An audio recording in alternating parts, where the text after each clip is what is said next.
এইভাবে পরোটা বানালে যেরকম নরম তুলতুলে হবে খেতেও সেরকম টেস্টি। তার জন্য ঈষদুষ্ণ গরম জল নিয়ে তাতে ২ চামচ মতো ইস্ট দিয়েছি। আর এইদিকে চিনি দিয়ে দেখুন বন্ধুরা আমি ১৫ মিনিট ঢেকে রেখেছিলাম ইস্টটা অ্যাক্টিভেট হওয়ার জন্য।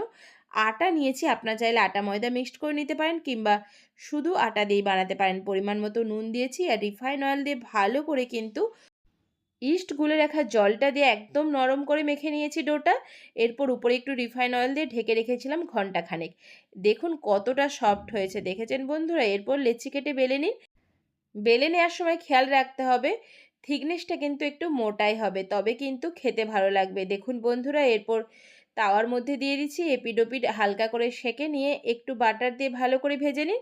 একটু থিকনেসটা মোটা হলে কিন্তু খুব নরম তুলতুলে হবে আর ফুলবেও সেই রকম। এই রকম করে পরোটা বানিয়ে যে কোনো চিকেন বলুন, আলুর দম যে কোনো কিছুর সাথে সার্ভ করুন, জাস্ট ফাটাফাটি একদম।